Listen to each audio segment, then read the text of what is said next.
Grand Rising, Grand Rising. Happy Thursday morning. It's very cloudy outside. They said no rain. The sun is coming in and out, just like it's doing right now. It's coming in and out between the clouds. Very humid day in southern Texas, in the Houston suburbs, northwest. The temp's supposed to be like 95 Fahrenheit today in zone 9A. 9B ag zone. I'm in my food forest getting a little work done before 12 o'clock p.m. because out here in Texas it gets so hot after 12 p.m. I don't work outside when it gets real hot. So this is a journey for me. This is not a job. This is a journey. It's how I grow my food. It's how I enjoy life. Surround myself with peace, serenity. This is how I elevate. This is how I meditate. Growing my own source of food. And as you see, the food forest is going well. It's building as I go on this journey. I'll have more fruit trees. I'll have more aquaponic systems as I go on this journey, as I build more food. And as I grow food with less labor, 80% less labor, going aquaponically, that's my whole goal. It's not to do a lot of labor. When growing food, you don't have to. There's other ways to grow food via aquaponics and in containers.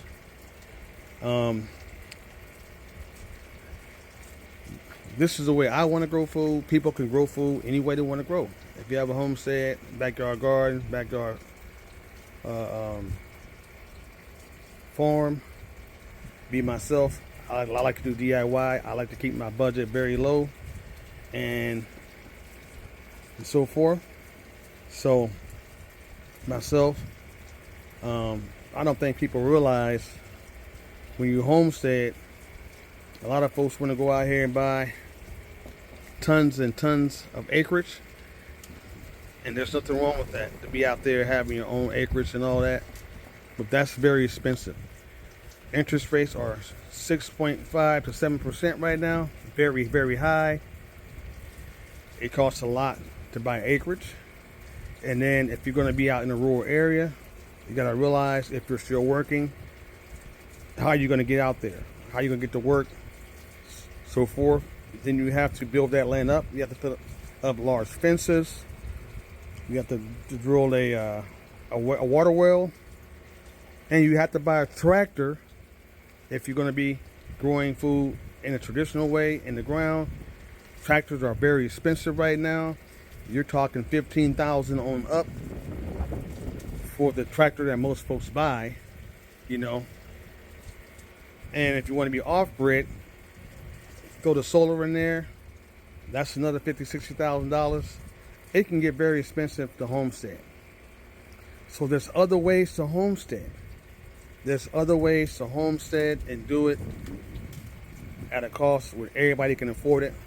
Like me, what I'm doing is I'm doing aquaponics to grow not all my food, but a lot of my food. And the other part is I do container fruit trees. So I'm not digging in the ground. I'm not doing extensive labor. If you are a person who's disabled, you cannot dig in the ground. You can't bend over. You have back problems. You have neuropathy. You have arthritis. You can't do all that stuff. But you can grow food if you grow food aquaponically, and if you grow food in containers. You see, all my stuff is raised off the ground.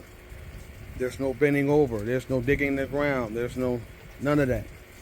So there's other ways to grow food without going broke and so forth. A lot of folks are getting into homesteading, and I would say I'm reading 80% of folks are quitting homesteading because it's too expensive for them.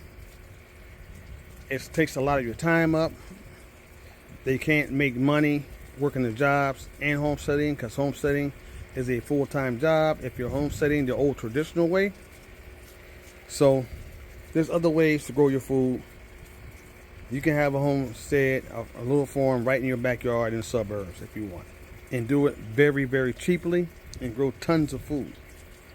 So I just had to say that today on this Thursday, because I'm seeing that during the epidemic we had 2020, a lot of folks started homesteading. 80% of those folks already quit. They have already quit.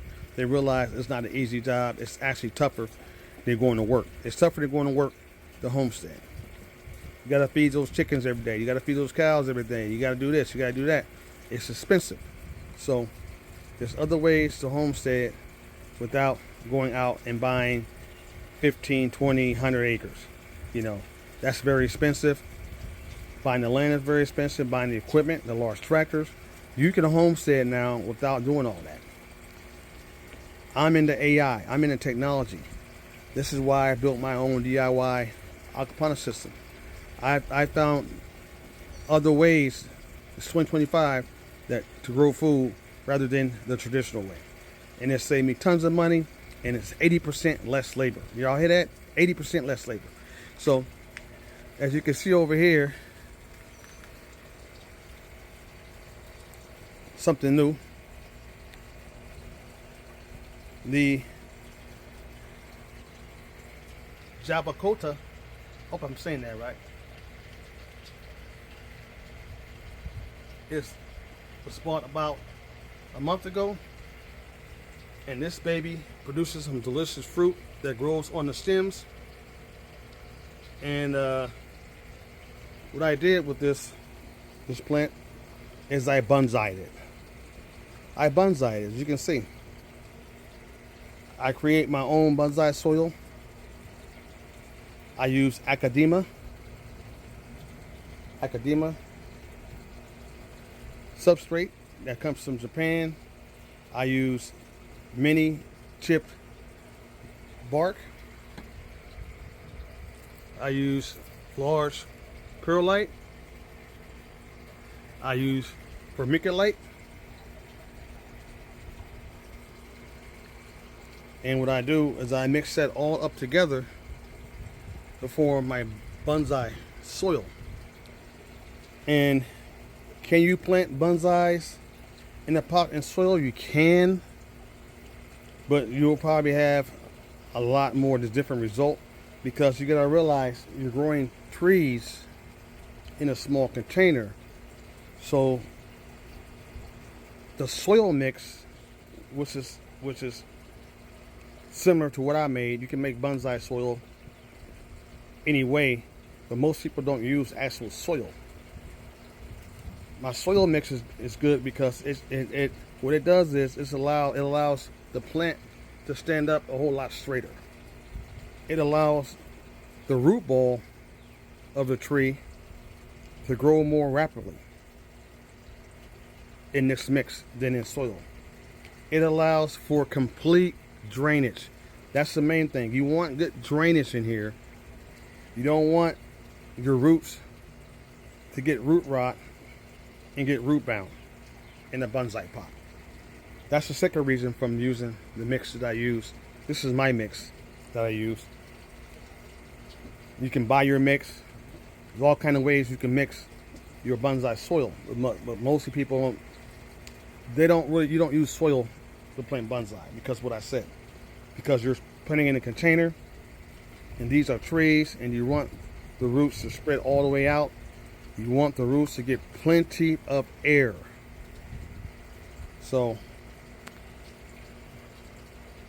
that's what I use for my bonsai. Perlite,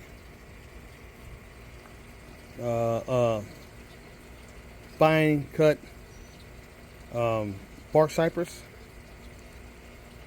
vermiculite, and hard academia. Those four things is what I use for my bonsai soil, and so far it's worked great. And I've always listened to the bonsai masters. This is what they use.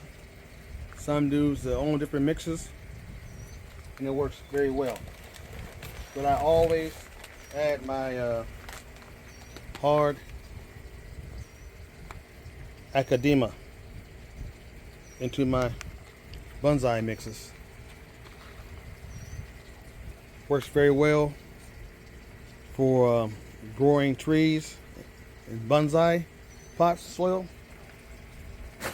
And what I'm doing is now is, as you can see, I'm putting some more bonsais. I love bonsais, and I'm not just planting regular trees. I'm turning fruit trees into bonsai trees because I love tropical fruit. So if I'm going to do a bonsai, I want to get something back. I want to get something back. So I'm doing fruit trees. And over here, you'll see, this is my beautiful Nem Dak Mai mango. I thought it was dying. I thought that was dying last time, but it wasn't. It put out a whole new shoot.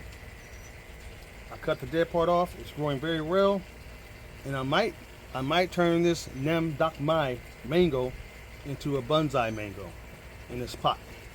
Once it grows up a little bit bigger, I might do that. Or I might put it into one of these 25-gallon pots. Like these two Cochin dwarf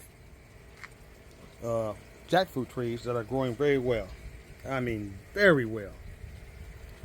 These guys produce jackfruit. This variety of jackfruit, there's all kinds of varieties of jackfruit. This is one of the most delicious kind, and it's a dwarf variety. It produces jackfruit that ranges from 2 to 5 pounds, and that's what I want.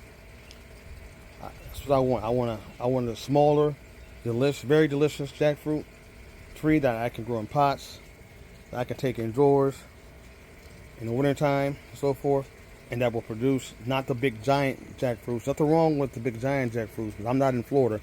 I'm in Houston. So these guys can't stay outside all year. And we have this small little cold spell in February. And they can go inside and they'll produce very delicious fruit.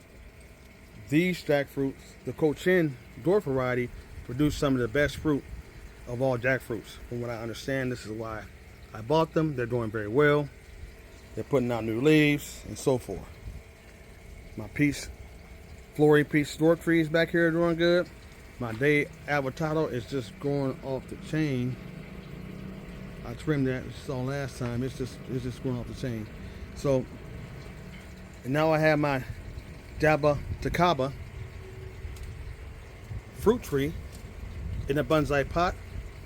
And as that grows up, I'm looking forward to having some fruit on that here in the future. So I have some more fruit trees that I'm growing inside, and they're going to be bonsai too in these bonsai pots that I made, these 5 down here. And you'll see what fruit it's going to be. It's something native, I'll say that much. So what I'm saying is, you can have a food forest without spending tons of money, without going out and spending thousands and thousands, $30,000, $40,000, $50,000 on land, not buying expensive equipment like tractors and so on. There's other ways to homestead now if you use your mind and you think outside the box. This is why I love growing aquaponically. 80% less labor. You know, everything waters itself. The fish give me awesome fertilizer. I eat the fish, the bluegill, they're delicious too. And it's a whole lot less labor. You know, doing it this way, I come out, everything's already watered. I don't have to do much at all, really. Grow my food. So, y'all have a nice Thursday. Oh, the sun's trying to come out. It's a beautiful day. And as I go on this journey of growing food, step by step, it's a journey, not a race. I'm going the way I want to do it, and what works for me, and do what works for you. If you want to grow in the ground, grow in the ground. If you want to buy a tractor, go buy a tractor. I love tractors myself, but if I was ever to buy a tractor, it's not going to be a typical tractor. It's going to be one of the newer tractors that are, I'll show you guys one day. And they don't cost $20,000-$30,000 either. They're high-tech tractors they're coming out with, and most of them are all electric, believe it or not. But next time I'll show how I bonsai my fruit trees and all that. When I do it next time, I'll show that next time. Y'all have a nice Thursday. Remember, at the end of the day, ain't nobody coming to save us. We gotta save ourselves. If you can grow food in urban cities, people, you can grow food in urban cities. You can have a farm right in an urban city if you're growing aquaponically. That's being done more and more now. So, and grow tons of food and fish. Y'all have a nice Thursday.